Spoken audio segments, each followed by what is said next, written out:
안녕하세요. 1천만 불의 일의 사나이 마성의 중독성 정봉주의 정치쇼 정봉주입니다. 자, 정현 선수 인기에 정치권도 숟가락 얹혔다. 이름하여 정현 마케팅. 너도 나도 정현 선수 이름 언급하면 관심 끌기 경쟁. MB도 정현을 응원했죠. 허허. 거기에 가면 정현 게임을 볼 수나 있을까? 대한민국 하나 만들어준 정현 선수. 어쨌든 정치인 100명보다 낫습니다. 이 분위기 그대로 평창 평올림픽까지 가자. 우리들의 영원한 친구 광고 주시는 분들 103.5MHz 러브 FM. 저는 광고 듣고 컴백하겠습니다. 채널 고정하소서. 뉴스보다 영화 토요일 일부죠. 뉴스보다 떠오른 영화 이야기, 영화보다 떠오른 정치 이야기, 뉴스보다 영화. 제가 제일 좋아하는 시간입니다. 저는 영화를 좋아해요. 북이 영화를 누리고 싶습니다. 오동지는 영화평론가. 아싸 가오리 붕짝붕짝 북이 영화 붕짝붕짝. 저 돈이 막 생길 것 같아요. 예. 네, 북이 영화를 누릴 것 같아요. 제가 책을 낸 적이 있는데 한 2년 전쯤에 원래 그 책 제목이 오동진 무슨 영화를 보겠다고였어요. 그렇게 하려다가 사실은 그 가까운 근데 원래 제목은 부정적으로 하면 안 돼요. 모든 건 부정적으로 하면 안 돼요. 제가 근데 반짝이는 아이디어긴 네. 했죠. 네.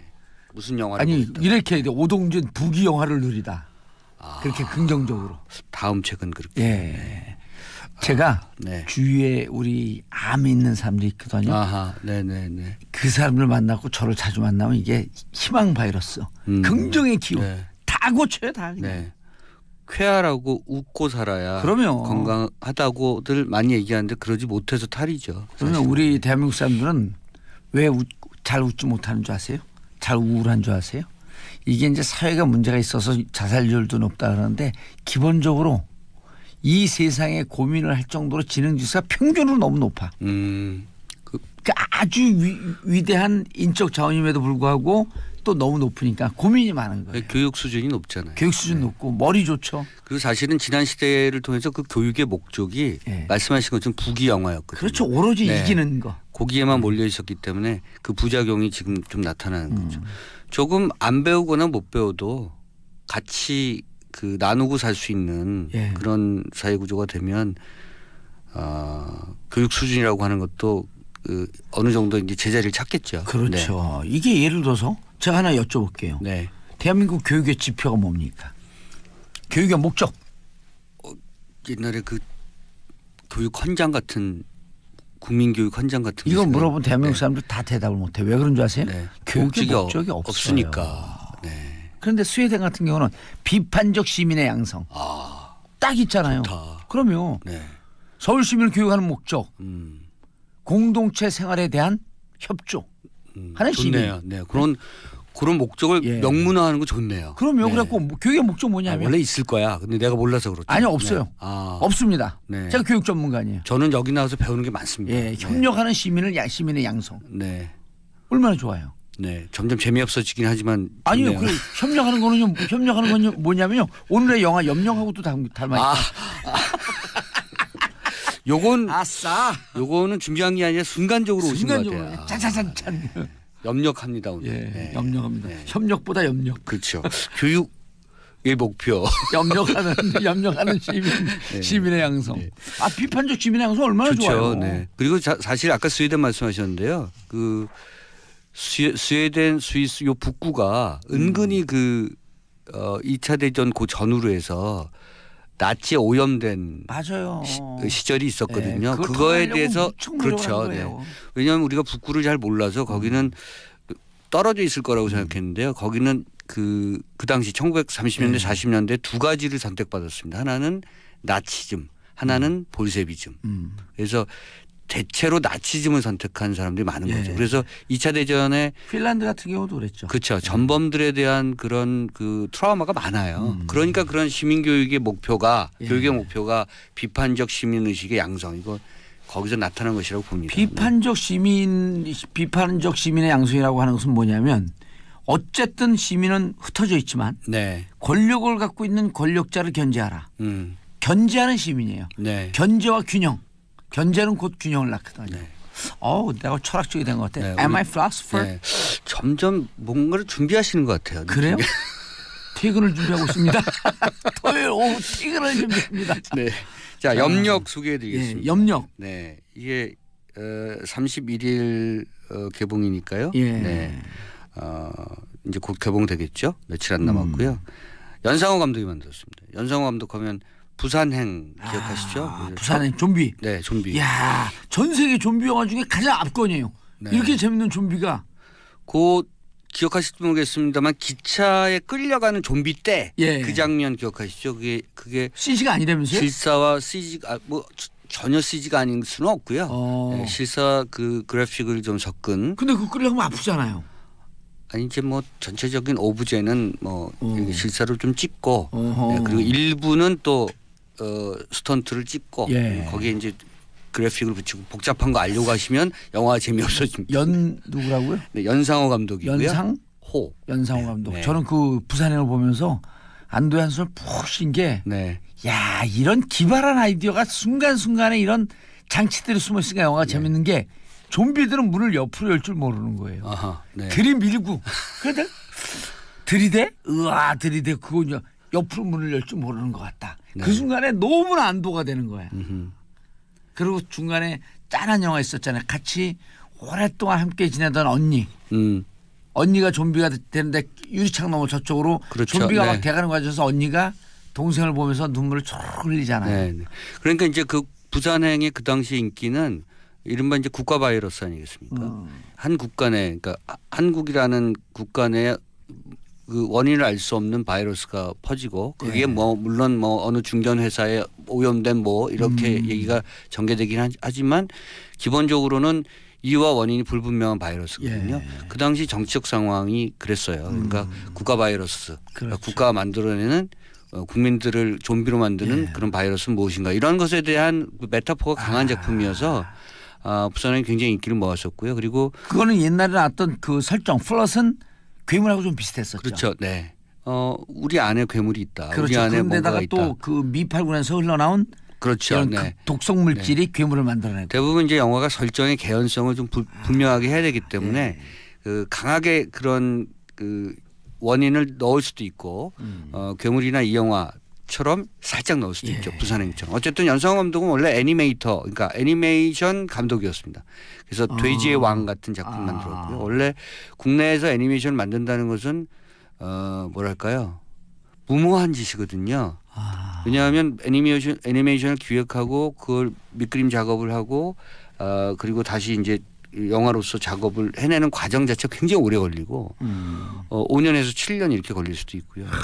투자 비용, 투자 기간에 대비해서 애니메이션이 국내에 걸렸을 때 생각해 보시면 성공하는 애니메이션이 그렇게 많지가 않아요. 길도 못 가요. 일본의 뭐 잘 아시는 뭐 센가치히로 행방불명 뭐 이런 그 소년 탐정. 그 일본의 그 2D 애니메이션 같은 경우는 그 기본적으로 잘 팔리는 그런 작가와 감독들이 있습니다만 국내에서는 사실 육성과 양성이 안 된 그런 분야이기도 하거든요. 근데 이 연상호 감독이 애니메이션 감독으로서 탄탄한 기본기를 보이다가 부산행을 통해서 이제 속칭 대박을 터뜨린 거고요. 이번에 또 한 번 그런 빅히트 가능성이 높은 작품을 내놨습니다. 저는 이 영화 보고 깜짝 놀랐습니다. 그래요? 저는 사실 염력이 시작되는 장면이 그렇게 눈에 띄거나 인상적이지 않았어요. 심은경 씨가 이제 그 안에서 영화 속에서 작은 치킨 가게를 성공한 청년 실업가 같은 여성이죠. 네, 케이스인데요. 거기 잠깐 앞에 나와요. 치킨 가게 성공해서 한 방송사에서 취재를 하고 예컨대 휴먼 프로그램, 휴먼 다큐 같은 프로에 나오는 거죠. 인간극장. 그렇죠, 네 그런 거예요. 인간극장. 거기 비교적 그 짧지 않게 TV 스팟처럼 이렇게 나와요. 그래서 약간 이게 무슨 얘기를 하려고 하는 걸까 했는데 그게 지나고 나서부터 그 치킨 가게가 철거 위기에 휩싸이는 거죠. 그래서 저는 이걸로 이야기를 계속 갈 것인가. 저는 왜냐하면 이 영화에 대해서 인포메이션이 그 의도적으로도 없었고 사실 이 영화가 거의 그 영화 내용에 대해서 공개를 안 했었어요. 어떤 식으로 갈 것인가 했는데 제가 점점 놀랐던 것이 제가 지난주에 공동정범 말씀드렸잖아요. 예. 공동정범의 모든 순서를 이야기 순서를 그대로 따라갑니다. 아 그럼 용산 얘기예요? 극영화를 극영화이지만 그대로 따라가는 거죠. 거기에도 역시 컨테이너가 나오고요. 어허. 진입과 경찰의 진입과 철거반원의 진입과 그리고 거기에 대한 저항과 옥상으로 가고 막루만 안 나와요. 그 모든 과정이 용산 참사 그대로입니다. 그런데 용산 참사 얘기를 하는 거예요? 하는 거죠. 그런데 제가 이제 몇 번 말씀드렸습니다마는 용산은 참사잖아요. 예. 사람들이 죽었고 아직도 그것이 해결되지 않는 솔루션이 아직 발견되지 않은 그런 사건 중에 하나인데 우리 지난 10년 동안에 벌어진 정치적 사회적 사건 중에 연상호 감독이 고민을 한 거예요. 그걸 보면서 이걸 어떻게 이 문제를 풀까? 영화적으로도 어떻게 풀어야 될까? 또는 사회적 실제 현실 속에서 어떻게 풀어야 될까 고민하다가 염력을 지닌 남자를 등장시킨 거죠. 예. 초능력을 지닌 남자. 그러니까 이런 거죠. 제가 이렇게 거꾸로 되짚어 보니까 연상호 감독이 2009년에 있었던 용산 참사를 보면서 그런 TV에서의 그런 여러 장면들을 보면서 저기에 만약에 초능력을 지닌 혹은 염력을 지닌 남자, 아버지 같은 사람이 있었으면 사람들 떨어지는 사람들을 반짝 안아서 구해주거나 슈퍼맨처럼 그리고 진입 과정에서 여러 가지 어떤 그 물리적 충돌이라고 하는 것들도 중간에 좀 해결해 주지 않을까라는 생각을 영화로 만든 겁니다. 그러니까 실제로는 현실 속에서는 사람들이 다치고 죽었습니다만 영화 속에서는 그렇지 않습니다. 그러니까 아까 봉도사께서 말씀하신 것처럼 영화가 그 실제 사건에 대한 희망의 메시지를 거꾸로 가져가려고 노력하고 있는 거죠. 그런 측면에서 염력이 이 시대에 화답하고 있는 내용들이 굉장히 탄탄하다 그리고 깊은 울림이 있는 그런 메시지다라는 것을 확인해 줄 수 있는 영화였고요. 예. 공개 과정에서 그래서 사람들 깜짝 놀라게 했어요. 왜냐하면 용산 참사가 드라마로 이렇게 영화로 직접적으로 설명돼서 나오는 것은 처음이고 예. 물론 다큐멘터리도 있었고 관련돼서 용산 참사 연상케 하는 영화도 있었습니다만 이렇게 직접적으로 모든 내용들을 컷 바이 컷으로 숏 바이 숏으로 그대로 대입시켜서 그 드라마를 만드는 것은 이번이 처음인 것 같고요. 아하. 그런 측면에서 굉장히 용감하고 또 사람들에게 영화라고 하는 것들이 어떤 직설과 간접 화법의 어떤 그 언어들을 전달하는가 내용들을 전달하는가를 다시 한번 보여주는 그런 작품이었습니다. 예. 근데 영화가 재밌어요. 재밌죠. 왜냐하면 SF니까요. 염력이니까. CG도 잘했어요? 이게 이제 신과 함께 CG를 했던 덱스터가 있습니다. 그 덱스터라는 필름은 제가 언젠가 말씀드린 것처럼 미국의 조지 루카스가 만든 ILM 같은 그런 존재로서 한국에서 자리매김할 가능성이 높고요. 덱스터의 CG 기술이 굉장히 높습니다. 헐리우드 친구들 보고 야 이 비용으로 이거 어떻게 그렇죠. 네네. 그 CG를 입혔어? 네, 그렇죠. 그 할리우드에서 들어가는 그 막대한 예산. 어마어마한 그런 비용에 비하면 덱스터는 순전히 한국의 정말 수공업적인 아주 세련된 손놀림과 기술로서 뛰어난 그런 CG를 만들고 있고요. 이번 염력에서도 그런 것들이 여실히 증명되고 있습니다. 주인공이 유승용이고요. 아버지예요. 그러니까 아까 말씀드린 그 치킨 청양 치킨을 만든대요. 그 영화 속에서 저도 보니까 맛있을 것 같더라고요. 어쨌든 실질적으로 그 용산 참사에서 네. 아버지와 아들이 나오는데 그렇죠. 흡습을 네. 하잖아요. 그 아버지는 막내에서 그렇죠. 돌아가시고 네. 아들은 다리가 그렇죠. 부러진 네. 상태에서 4년인가 살죠 감옥을. 그렇죠. 제가 그대로 말씀드리는 거예요. 그래서 여기는 아버지와 딸로 바꿨고요.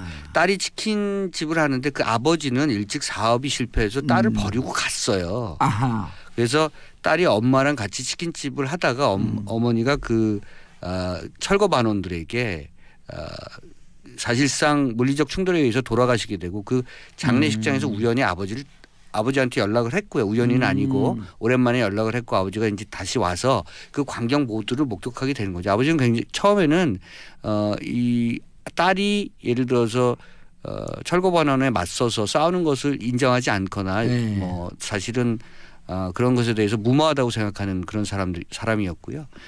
그런데 자기에게 염력이 생기는 거죠. 누구한테? 딸한테요?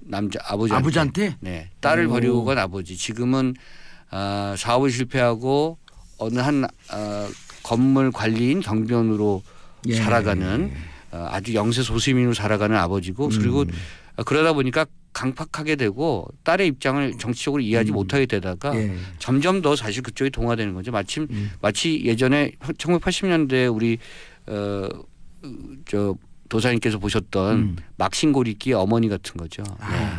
처음에는 아들이나 딸에 대해서 그 정치적 의지와 생각들을 하지 마라. 왜 하니 네가. 너 그 대학 보내는 게 공부하라고 보냈지. 아까 말씀드린 것처럼 부귀 영화를 위해서 보냈지. 너 대마하라고 보낸 거 아니잖아. 그러다가 우리의 민가엽 어머니처럼 애들이 감옥 가고 실종되고. 그렇죠. 네. 그러면서 이제 점점 그쪽으로 동화돼 가는 과정. 이 과정이 영화 염력 속에서도 나타나고 있습니다. 그리고 염력이 있는 거죠. 자기의 초능력을 처음에는 사용할 줄 몰랐다가 점점 그 기술을 알게 되면서 철거 반원들 그리고 진압 경찰들 그리고 그 사이 또 이 철거민들 그 사이에서 뭔가 역할을 해내는 그런 얘기입니다. 그런데 염력을 했고 경찰을 응징해요? 경찰을 응징하는데 경찰을 뭐 죽이거나 그런 건 아니죠. 네. 그리고 철거 반원들도 마찬가지고요. 어쨌든 그 과정에서 똑같아요. 말씀하신 것처럼 아버지 아들이었다면 현실 속에서는 여기서는 아버지와 딸이고요. 그리고 실제 에서도 4년 살았잖아요. 여기서도 4년 형량이 나옵니다. 네. 자, 두 번째 영화. 네. 사실 지난주에 제가 소개시켜 드리려다가 좀 약간 인터벌이 있어가지고요. 개봉까지 2월 1일에 개봉하는데 올더머니라는 작품. 올더머니. 네. 원래는 올더머니 인 더 월드죠. 그래서 세상의 모든 돈은 내 거라고 이제 저는 그렇게 의역하고 싶습니다만 리들리 스캇 감독이 만들었고요. 크리스토퍼 플러머가 주연을 맡고 있는데 크리스토퍼 플러머는 이거는 All the Money in the World. 이 세상에 있는 모든 돈 누구 거? 내 거? 네. 다 썼어 돈? 다스? 거기 또 다스로 그쪽은 다 안 쓰잖아요. 네, 어쨌든 여기에 대해서 한다스가 있는데. 네, 이 올더머니는 게티 미술관으로 유명한 존 폴 게티 얘기입니다. 존 폴 게티가 사실 석유 사업으로 어마어마한 돈, 저 같은 경우는 상상할 수 없는 돈, 수백억 달러, 수백억 달러, 뭐 인상적이에요. 수천억 달러인가, 어쨌든 뭐 어마어마한 재산을 형성한 사람이고요. 대중적으로는 게티 미술관으로 그 아주 고미술과 어마어마한 그 수집가로서 이름을 남겼습니다만 이 사람이 부호로서 정말 올바른 그런 생각을 가지고 있었던 사람인가 그 인물에 대한 얘기를 좀 거슬러 올라가고 있는 거고요. 중요한 것은 1973년에 이 존 폴 게티의 손자가 납치가 돼요. 이탈리아 마피아들한테. 그건 실화예요? 실화죠. 네. 그래서 이제 인질범들이 게티가 돈이 많으니까 돈 달라. 랜섬. 그렇죠. 엄마한테 전화를 하는데 엄마는 이미 그 헤어진 며느리예요. 왜냐하면 그 아들이 존 폴 게티 2세는 마약 중독에 뭐 등등해서 이미 그 아들 부부는 이혼을 했고, 근데 손자가 있어서 손자를 데리고 있는데 왔다 갔다 하는 거죠. 근데 이 손자가 납치가 된 거죠. 그러니까 엄마는 돈이 없어요. 근데 인질범들이 엄마한테 전화해서 돈을 달라고 하니까 할아버지한테 전화해라 이런 거죠. 근데 할아버지가 돈을 안 줘요. 왜냐하면 내가 한 13명 정도 손자 손녀가 있는데 납치될 때마다 돈을 주면 내 재산이 거덜날 것이다. 안 줘요. 그래서 결국은 인질범들이 방송에서 좀 적절한지 모르겠지만 귀를 잘라서 보내죠. 네. 그래서 그 과정에서 그 애기의 귀를요? 네. 다른 사람 귀를 애기인 것처럼 하는 게 아니고 직접 자르죠. 네. 그 실제에서는 귀와 머리카락을 동봉해서 보냈죠. 실제 사건에서. 실제 사건에서. 여기서는 이제 머리카락 아니고 귀만 잘라서 보냈는데 어쨌든 그 일련의 사건을 그린 얘기입니다. 그래서 올더머니 세상의 모든 돈이라고 하는 것이 과연 어떻게 쓰여지고 있는가. 이 존 폴 게티가 뭐라고 얘기하냐면요. 영화 속에서 대사로 부자가 되는 것은 어려운 게 아니야. 우리 봉도사님처럼. 부자로 사는 게 어려운 거야. 우리 봉도사님처럼. 네. 부자로 사는 게 어렵죠 사실. 진짜 돈 많이 벌어갖고 천박하게 사람들 너무 많아요. 많죠. 오로지 그 돈을 자기만을 위해서 쓰고. 그리고 그 어마어마한 돈을 대부분 다 무슨 증권이나 뭐다 이렇게 묶어놓거든요. 그럼요. 죽을 때 못 가져가요. 그리고 중요한 건 그걸 묶어놓고 행복을 유보해버려. 안 쓰고. 내일 픽 그렇죠. 그러니까 그럼 못 쓰는 거예요. 그 말은 맞는 것 같아요. 존 폴 게티의 그 대사처럼 부자가 되는 건 뭐 어쩌면 뭐 될 수가 있죠. 우리 속담도 있잖아요. 개같이 벌어서 정승처럼 써라. 우아하게 써라. 그렇죠. 부자로 사는 게 쉽지 않은 건데 본인 스스로 부자로 살지 못합니다. 그러니까 여기 아까 말씀드린 것처럼 게티 미술관으로 온갖 미술품과 온갖 그림과 온갖 조각품 다 샀잖아요. 특히 영화 속에서 나오는 16세기 네덜란드의 그 걸작을 그린 화가 요하네스 베르메르의 그림들이 막 나오거든요. 그 그림들은 사면서 자기 손자 몸값은 안 주는 거죠. 그래서 이제 리들리 스캇 감독이 과연 그 결말은 얘기하지 마세요. 그렇죠. 예, 결말 스포일링 너무 심하면 돈을 어떻게 쓰느냐. 지금 과연 우리가 올바르게 이 자본주의 사회에서 우리가 올바르게 돈을 벌고 특히 올바르게 쓰고 있느냐. 이런 질문을 하고 있는. 돈을 제대로 써라. 네. 영화 그래서 아주 그 뭐랄까요. 그 리들리 스콧은 명장 감독이잖아요. 근데 이제 예고편 보니까 재밌던데요. 네. 그러니까 정통으로 영화를 찍고 정통의 어법으로 영화를 전달한다는 건 어떤 것인가를 알겠습니다. 보여주는 프로페셔널 하는 영화입니다. 네. 예, 알겠습니다.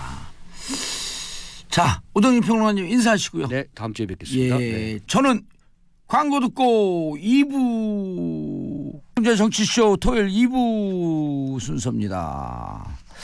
자, 과학과 정치가 만나는 시간이죠. 과학이 정치를 만났을 때 강양구 과학 전문 기자 함께합니다. 어서 오세요. 네, 안녕하십니까, 강양구입니다. 강원도 양구에서 오면서 욕 많이 먹었죠, 지난주 방송 네, 지난주 때문에. 욕 엄청 많이 먹었습니다. 왜 먹었어요, 근데?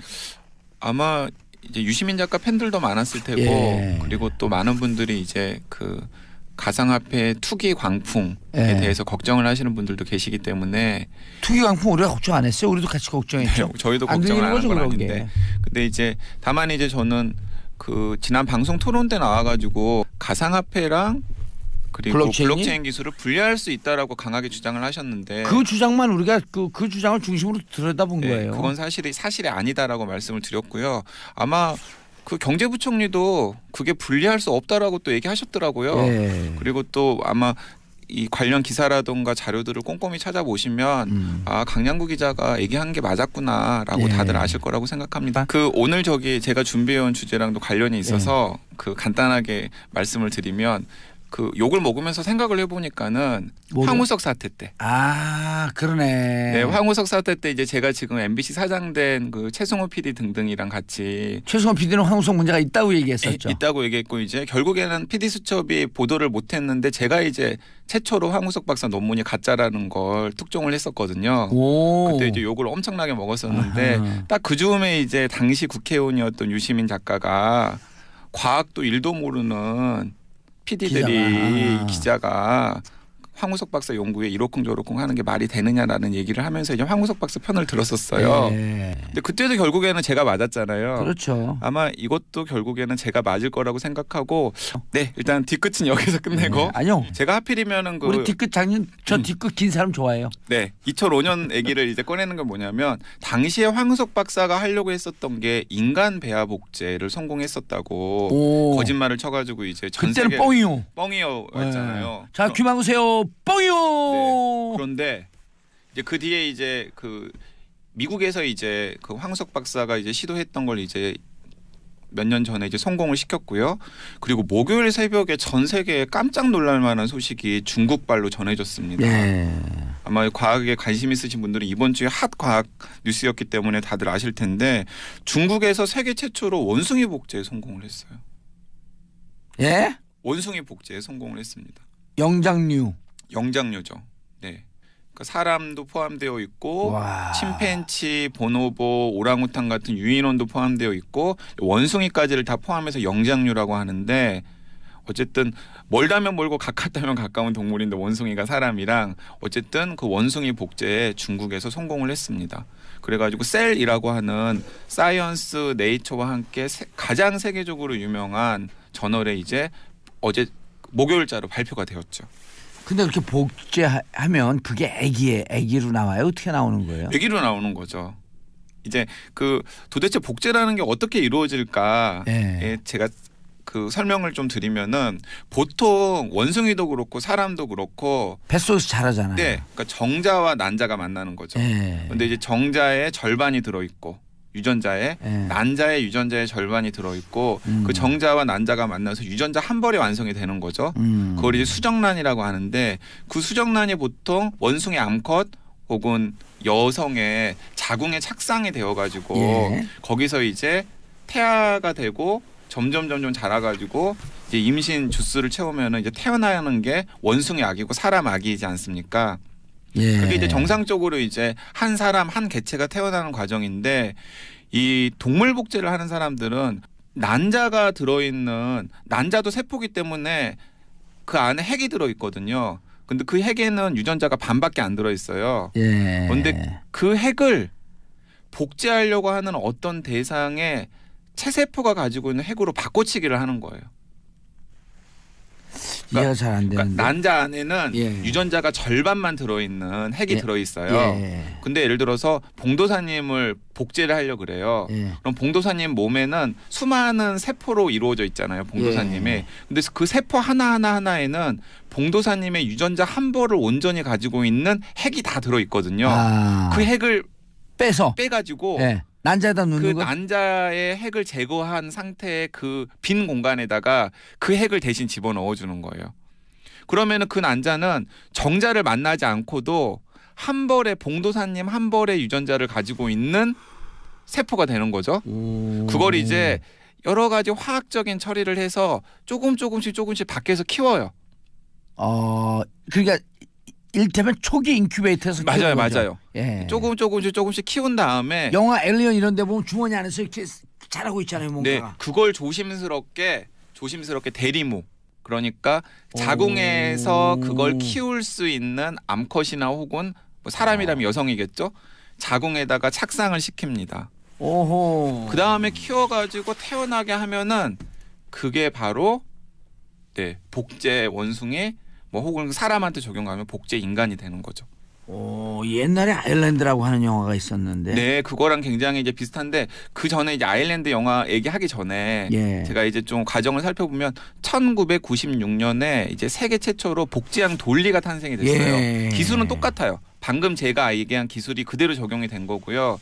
그리고 황우석 박사가 스너피라고 하는 개를 복제를 했었고요. 그리고 이제 세계 곳곳에서 소도 복제를 하고 뭐 돼지, 돼지도 복제를 하고 동물이 등등등 복제됐어요? 이제 여러 가지 동물 복제들이 많이 나왔는데 원숭이 복제를 미국을 비롯한 곳곳에서 시도를 계속해서 해왔었어요. 하지만은 성공을 제대로 하지를 못했었습니다.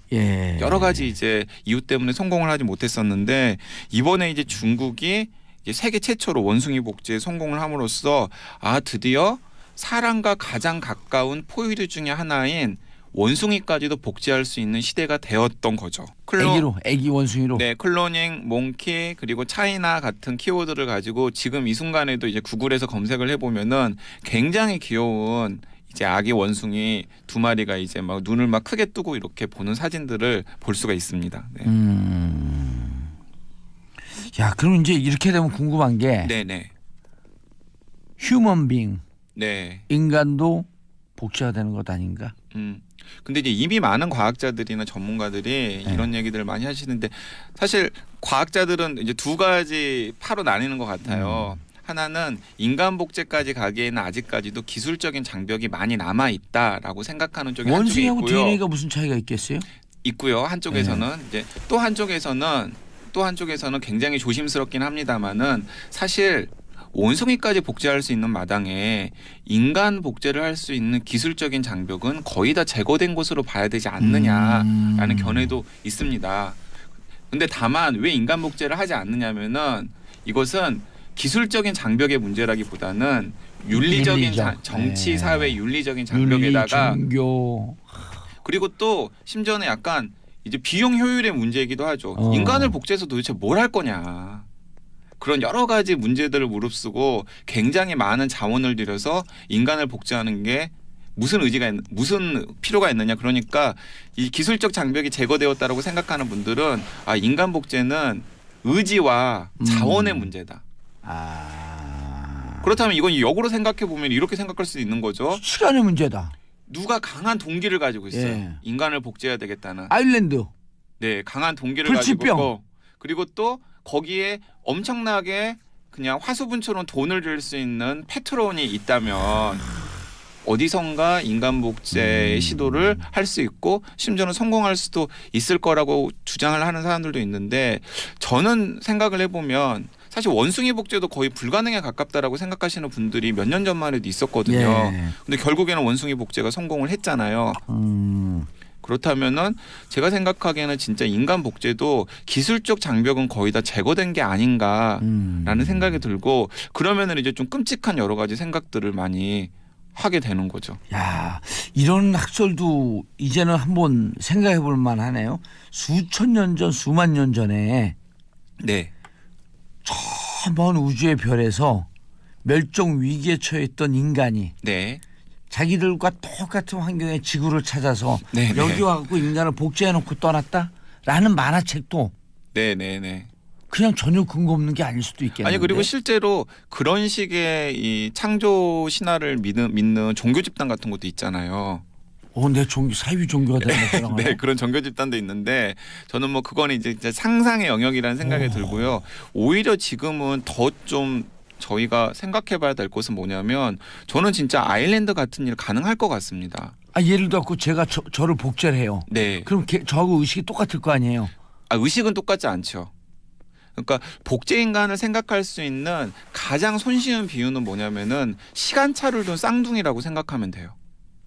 쌍둥이는 보통 같이 태어나잖아요. 일란성 쌍둥이. 성격도 틀릴까요? 성격도 틀릴 수 있죠. 왜냐 일란성 쌍둥이도 성격은 틀릴 수 있으니까요. 근데 일란성 쌍둥이는 서로 유전자가 똑같지만 거의 한날 한시에 태어나잖아요. 그래서 일란성 쌍둥이인데 예를 들어 봉도사님의 복제 인간은 봉도사님과 한 뭐 50년 정도의 시간차를 두고 태어난 쌍둥이라고 생각하면 됩니다. 일란성 쌍둥이. 그럼 의식이 틀려. 네. 자 그러면은 이 복제와 이식 수술을 접목시켜 이식 수술의 최고봉의 영화 최근에 나왔던 Get Out. 네네네. 복제를 시켜. 네. 그래서 한 5살 6살쯤 돼. 네. 그때 뇌를 바꾸는 거예요.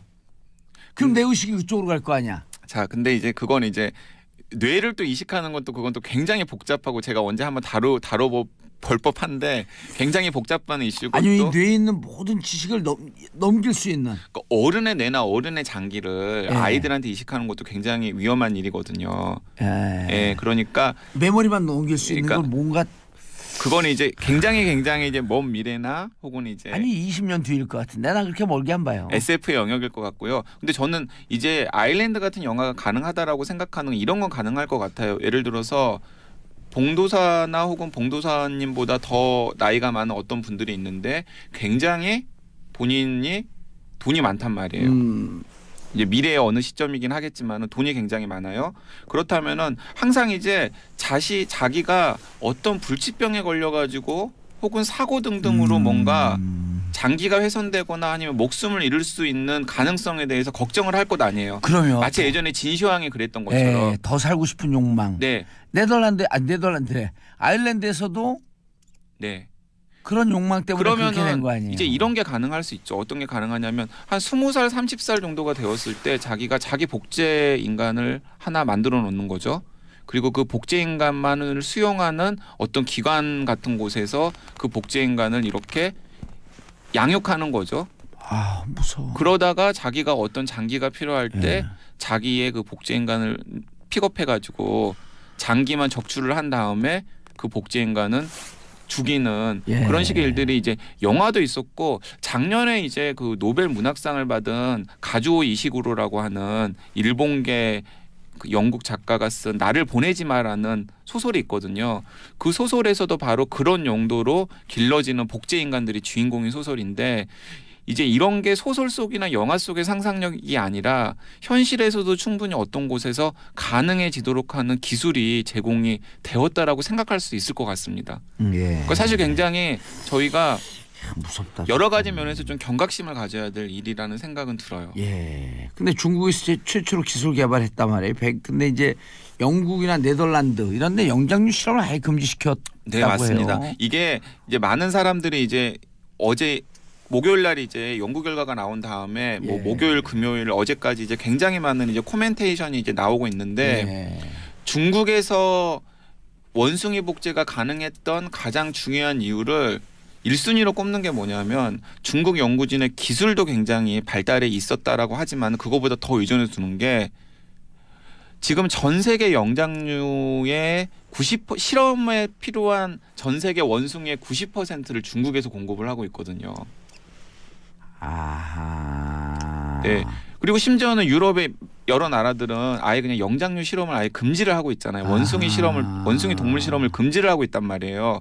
그러니까 이제 중국이 가장 원숭이 실험을 많이 할 수 있는 나라이고 계속 여러 가지 시행착오를 해보면서 여러 가지 것들을 할 수 있는 이제 여건이 되었다라는 게 그러네. 중국에서 원숭이 복제가 가능했던 가장 중요한 이유인 것 같습니다. 그러니까 이게 좀 약간 또 한편으로 굉장히 씁쓸한 일이에요, 사실.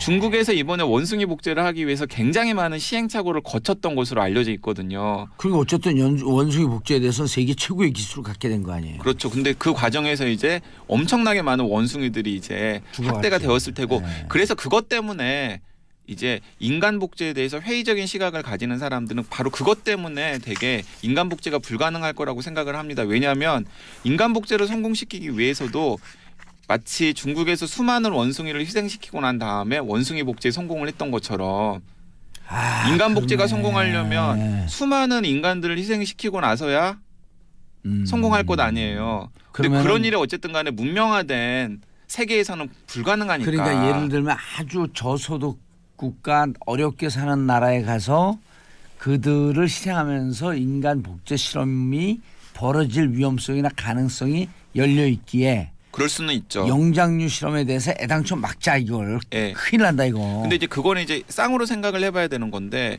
영장류 복제 혹은 인간 복제가 가능하려면은 웬만한 과학기술 수준이 보장되어 있는 인프라가 조성이 되어야 되거든요. 근데 이제 그런 인프라가 조성되어 있는 나라에서는 이제 마치 영장류를 구하기도 어려운 것처럼 인간 복제 실험에 동원될 어떤 누군가들을 구하기는 훨씬 더 어렵겠죠. 아, 예를 들어 중국의 기술진이 저기 어디 진짜 너무너무 가난한 국가로 가든지 네. 아니 중국 같은 경우도 또 이제 인구가 많고 네. 빈부격차가 많고 그러니까 불법으로 몰래 이렇게 할 수 있는 아일랜드도 불법을 하고 있는 거 아니에요. 그러니까 제가 이제 그 봉도사님 방금 지적에 대해서 고개를 살래살래 젓고 싶은데 네. 또 그러지는 못하겠는 현실은 게 이렇게 갈 수밖에 없는 네, 위험성이 있어요. 어쨌든 간에 현존하는 동물들 중에서 가장 끔찍하고 잔인한 동물들이 바로 인간들이기 인간이에요. 때문에 인간 중에서도 정치적 인간. 예, 그 탐욕스러운 인간들이 네. 진짜 자신의 이익을 위해서 무슨 일을 할 수 있을지는 진짜 상상을 초월하기 때문에 무섭다. 그러니까 방금 봉도사님께서 지적하는 그런 일이 어느 순간에는 가능해질 수도 있겠다는 생각이 들어서 사실 이 뉴스를 보면서 굉장히 약간 무섭기도 하고 무섭죠. 개인적으로 좀 끔찍하다는 생각도 들었습니다. 아, 인간의 탐욕 그다음에 이것이 아까 얘기했듯이 기술과 수요가 있는 곳. 네, 그렇죠. 아일랜드 영화가 현실화되는 거예요. 네. 우리 이거 듣고 아일랜드 검색 실검 수준이 막 올라올 것 같아. 근데 의외로 우리나라도 이 복제 동물을 만드는 기술이 상당해요. 그래서 제가 이제 오늘 방송 준비하면서 다시 한번 확인을 해보니까 무균돼지를 복제하는 기술은 우리나라도 거의 세계 최고 수준이라고 합니다. 예. 근데 그 이제 무균돼지 복제가 왜 이제 의미가 있냐면은 이제 그 복제 연구를 하는 과학자들의 로망 중에 하나가 무균돼지요? 네. 그러니까 바이러스라든가 세균에 의해서 감염되지 않은 돼지를 복제를 하는데 슈퍼돼지네. 그게 의미가 있는 게 뭐냐면은 포유류 중에서 인간과 가장 장기의 사이즈가 비슷한 게 돼지예요. 아. 그러니까 이제 그분들은 이런 이제 야망이 있는 거죠. 그러니까 바이러스나 세균에 오염되지 않은 돼지 안에 인간에게 이식할 수 있는 간이라던가 심장이라던가 이런 것들을 키운 다음에 돼지에서 그 간이라던가 심장을 떼내 가지고 사람한테 이식할 가능성을 이제 꿈꾸고 있는 거거든요. 사람은 그 복제를 못 하니까. 네, 사람은 복제를 못 하고 복제를 해서도 안 되니까. 네. 근데 그거를 실질적으로 또 그렇게 사람한테 이식하면서 부작용이 나면 그 사람이 죽을 거 아니에요. 맞습니다. 예. 여기서 어마어마한 그게 이제 따르고. 그게 이제 이종간 장기 이식이잖아요. 예. 왜냐면 어쨌든 돼지에서 키운 장기를 사람한테 이식을 하는 거니까 이종간 장기 이식인데 이제 이종간 장기 이식에서 사람들이 이제 두려워하는 게 가장 큰 두 가지가 하나는 면역 거부 반응으로 인해서 이식을 받은 사람이 죽는 거라 또 다른 하나는 그렇게 무균이 되게 강조되는 이유가 뭐냐면 돼지 안에서만 있었던 바이러스나 세균이 이식 과정에서 사람한테 옮겨와 가지고 돌연변이를 일으켜서 무섭다. 네, 기존의 사람들이 감당할 수 없었던 새로운 전염병이 시발이 될까 봐서 또 걱정을 하는 거거든요. 오늘 무서운 주제로 가져오셨네요. 생기길 멀쩡하게 생겼고 왜 무서운 주제를 가져오셨어요? 사실 그래서 이런 주제가 바로 네. 사실은 정부나 정치인들이 고민해야 될 고민을 하고 그다음에 촉을 세우고 이게 과연 사회적으로 어떻게 수용이 되어야 되고 어떤 시점에서 규제를 해야 되는지를 걱정을 해야 되는 문제라는 거예요, 사실. 예.